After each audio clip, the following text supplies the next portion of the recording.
संकट और लॉकडाउन के बीच प्रधानमंत्री नरेंद्र मोदी के दूसरे कार्यकाल का पहला साल आज शनिवार को पूरा हो रहा है। इस अवसर पर प्रधानमंत्री मोदी ने देश की जनता के नाम पत्र लिखा, जिसमें उन्होंने पिछले एक साल के सरकार की उपलब्धियों का जिक्र किया। साथ ही ये भी कहा कि एक साल में लिए गए फैसले बड़े सपनों की उड़ान है। पीएम मोदी ने पत्र में लिखा कि आज से एक साल पहले भारतीय लोकतंत्र के इतिहास में एक नया स्वर्णिम अध्याय जुड़ा।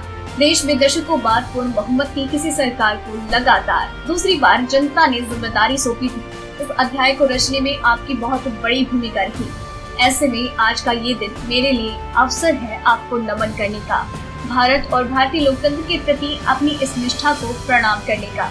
उन्होंने लिखा, अगर स्थिति सामान्य होती तो मुझे आपके बीच आकर आपके दर्शन का सौभाग्य मिलता, लेकिन वैश्विक महामारी कोरोना की वजह से जो परिस्थितियां बनी हैं, उन परिस्थितियों में मैं इस पत्र के द्वारा आपका आशीर्वाद लेने आया हूँ। 2014 की उपलब्धियों का जिक्र।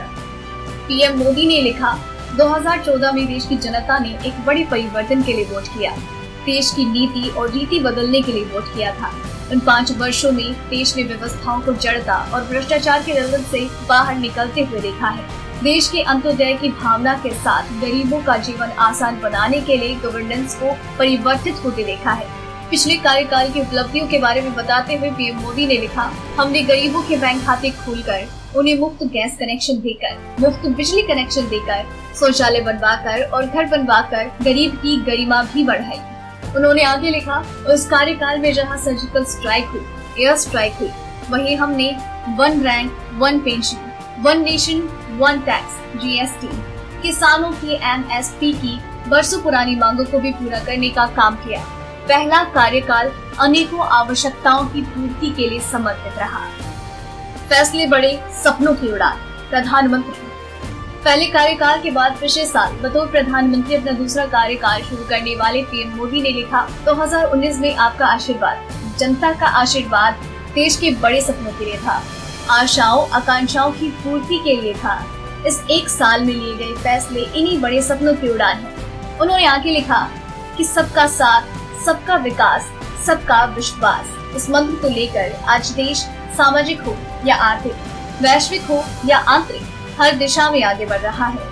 पीएम मोदी ने अपने दूसरे कार्यकाल के पहले साल की उपलब्धियों का जिक्र करते हुए लिखा, पिछले एक साल में कुछ महत्वपूर्ण निर्णय ज्यादा चर्चा में रहे और इस वजह से इन उपलब्धियों का स्मृति में रहना भी स्वाभाविक है। अनुच्छेद 370, राम मंदिर का निर्माण, 3 तलाक हो या फिर नागरिकता संशोधन कानून, ये सारी उपलब्धियां सभी को स्मरण है। उन्होंने लिखा कि एक के बाद एक हुए इन ऐतिहासिक निर्णयों के बीच अनेक फैसले और बदलाव ऐसे भी हैं जिन्होंने भारत की विकास यात्रा को नई गति और नए लक्ष्य दिए, लोगों की अपेक्षाओं को भी पूरा किया। पीएम मोदी ने देश की जनता के नाम लिखे पत्र में कहा कि चीफ ऑफ डिफेंस स्टाफ के पद के गठन ने जहां सेनाओं में समन्वय बढ़ाया, मिशन गगनयान के लिए भी भारत ने अपनी तैयारियां तेज कर दी है। किसान सम्मान निधि के दायरे में हर किसान। प्रधानमंत्री। गरीब, किसान, महिलाओं और युवाओं का जिक्र करते हुए मोदी ने लिखा, अब पीएम किसान सम्मान निधि के दायरे में हर किसान आ चुका है। पिछले एक साल में एक योजना के तहत 9.50 करोड़ से ज्यादा किसानों के खातों में 72,000 करोड़ रुपए से ज्यादा की राशि जमा की गई। उन्होंने कहा कि 15 करोड़ से ज्यादा ग्रामीण घरों में पीने का शुद्ध पानी पाइप से मिले, इसके लिए जल जीवन मिशन शुरू किया गया। 50 करोड़ से ज्यादा के पशुधन के बेहतर स्वास्थ्य के लिए मुफ्त टीकाकरण का बड़ा अभियान चलाया जा रहा है। मोदी ने जनता को लिखे पत्र में कहा कि देश के इतिहास में ये पहली बार हुआ जब किसान, खेत मजदूर, छोटे दुकानदार और असंगठित क्षेत्र के श्रमिक साथी सभी के लिए 60 साल की आयु के बाद 3,000 रुपए की मासिक नियमित पेंशन सुविधा सुनिश्चित हुई। मछुआरों की सहूलियत बढ़ाने के लिए सुविधाओं और ब्लू इकोनॉमी को मजबूत करने के लिए अलग से विभाग बनाया गया। व्यापारियों की समस्याओं के समाधान के लिए व्यापारी कल्याण बोर्ड के निर्माण का निर्णय लिया गया। साथ ही स्वयं सहायता समूहों से जुड़ी करीब 7 करोड़ बहनों को भी अब ज्यादा वित्तीय सहायता दी जा रही है। इन समूहों के लिए बिना गारंटी के ऋण को 10 लाख से बढ़ाकर 2 गुना यानी 20 लाख कर दिया। उन्होंने आगे लिखा कि आदिवासी बच्चों की शिक्षा के लिए 450 से ज्यादा नए एकलव्य मॉडल रेजिडेंशियल स्कूलों का निर्माण शुरू किया गया। संसद ने पिछले रिकॉर्ड तोड़ डाले।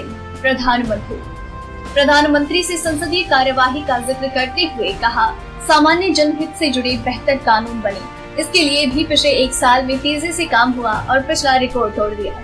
यही कारण है कि कंज्यूमर प्रोटेक्शन एक्ट हो, चिटफंड कानून में संशोधन हो, दिव्यांगों, महिलाओं और बच्चों को अधिक सुरक्षा देने वाले कानून हो, ये सब तेजी से बन पाए। शहरों और गाँवों के बीच खाई कम होने का जिक्र करते हुए पीएम मोदी ने लिखा, पहली बार ऐसा हुआ जब गाँव में इंटरनेट का इस्तेमाल करने वालों की संख्या शहर में इंटरनेट का इस्तेमाल करने वालों से 10% ज्यादा हो गई। कोरोना पर बोले पीएम, नियमों का निष्ठा से पालन हो। वैश्विक महामारी कोरोना का उल्लेख करते हुए पीएम मोदी ने कहा, हम तेज गति से आगे बढ़ रहे थे। कोरोना वैश्विक महामारी ने भारत को भी घेर लिया। कई लोगों ने आशंका जताई थी कि जब कोरोना वायरस भारत पर हमला करेगा तो भारत पूरी दुनिया के लिए संकट बन जाएगा, लेकिन आज आपने भारत को देखने का नजरिया बदल कर रख दिया। पीएम ने कहा, ताली थाली बजाने और दिया जलाने से लेकर भारत की सेनाओं के द्वारा कोरोना वॉरियर्स का सम्मान हो, जनता कर्फ्यू या देशव्यापी लॉकडाउन के दौरान नियमों का निष्ठा से पालन हो, हर अवसर पर आपने ये दिखाया कि एक भारत ही श्रेष्ठ भारत की गारंटी है। प्रवासियों की तकलीफ दूर करने की कोशिश कर रहे हैं प्रधानमंत्री। प्रवासी श्रमिकों को हो रही असुविधा पर पीएम मोदी ने कहा, निश्चित तौर पर इतने बड़े संकट में कोई ये दावा नहीं कर सकता कि किसी को कोई तकलीफ या असुविधा नहीं हुई। श्रमिक, प्रवासी मजदूर भाई बहन, छोटे छोटे उद्योगों में काम करने वाले कारीगर, पटरी पर सामान बेचने वाले, रेडी ठेला लगाने वाले, दुकानदार, लघु उद्यमियों ने ऐसे में कष्ट सहा है। इनकी परेशानियों को दूर करने की कोशिश कर रहे हैं। उन्होंने कहा, हमें ये भी ध्यान रखना है कि हो रही असुविधा जीवन पर आफत न बन जाए। हर किसी को दिशा निर्देशों का पालन करना आवश्यक है। जो धैर्य और जीवटता बनाए रखिए। ये एक बड़ा कारण है कि भारत आज अन्य देशों की तुलना में ज्यादा संभली हुई स्थिति में है। लड़ाई लंबी है, लेकिन हम विजय पथ पर चल पड़े हैं और विजयी होना हमारा सामूहिक संकल्प है। पिछले दिनों आए अम्फान पर मोदी ने कहा, अभी पश्चिम बंगाल और ओडिशा में आए अम्फान चक्रवात के दौरान जिस हौसले के साथ वहाँ के लोगों ने स्थितियों का सामना किया, चक्रवात से होने वाले नुकसान को कम किया, वो भी हम सभी के लिए बड़ी प्रेरणा है। आर्थिक क्षेत्र में भी कायम करेंगे मिसाल, प्रधानमंत्री। अर्थव्यवस्था के बारे में मोदी ने जनता के नाम लिखे पत्र में कहा, आज ये चर्चा बहुत व्यापक है कि भारत समेत तमाम देश की अर्थव्यवस्थाएं कैसे उभरेंगी, लेकिन दूसरी ओर ये भी विश्वास है कि जैसे भारत ने अपनी एकजुटता से कोरोना वायरस के खिलाफ लड़ाई में पूरी दुनिया को अचंभित किया, वैसे ही आर्थिक क्षेत्र में भी हम नई मिसाल कायम करेंगे। 130 करोड़ भारतीय अपने सामर्थ्य से आर्थिक क्षेत्र में भी विश्व को चकित ही नहीं बल्कि प्रेरित भी कर सकते हैं।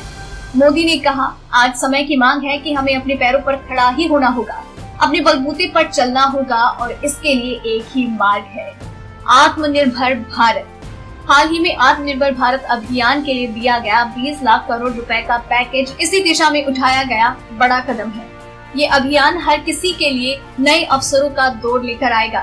भारत आयात पर अपनी निर्भरता कम करेगा और आत्मनिर्भरता की ओर बढ़ेगा। पत्र के अंत में प्रधानमंत्री ने कहा कि गुजरे 6 सालों की इस यात्रा में आपने निरंतर आशीर्वाद दिया। देश पिछले एक साल में ऐतिहासिक निर्णयों और विकास की अभूतपूर्व गति के साथ आगे बढ़ा, लेकिन अब भी बहुत कुछ करना बाकी है।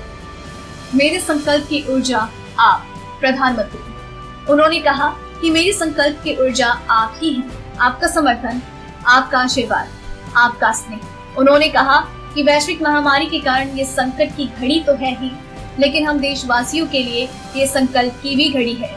हमें याद रखना है कि 130 करोड़ भारतीयों का वर्तमान और भविष्य कोई आपदा या कोई विपत्ति तय नहीं कर सकती। प्रधानमंत्री नरेंद्र मोदी ने जनता में जोश का संचार करते हुए लिखा, हम अपना वर्तमान खुद तय करेंगे और अपना भविष्य भी। हम आगे बढ़ेंगे, हम प्रगति पथ पर दौड़ेंगे, हम विजयी रहेंगे। अंत में उन्होंने लिखा, स्वस्थ रहिए, सुरक्षित रहिए, जागृत रहिए, जागरूक रहिए। अगर आपको ये रिपोर्ट पसंद आई तो इसे लाइक और शेयर करें, साथ ही अपने व्यूज हमें कमेंट करके जरूर बताएं। भारतीय लोकतंत्र के इतिहास में एक नया स्वर्णिम अध्याय जुड़ा। देश में दशकों बाद पूर्ण बहुमत की किसी सरकार को लगातार दूसरी बार जनता ने जिम्मेदारी सौंपी थी। इस अध्याय को रचने में आपकी बहुत बड़ी भूमिका रही है।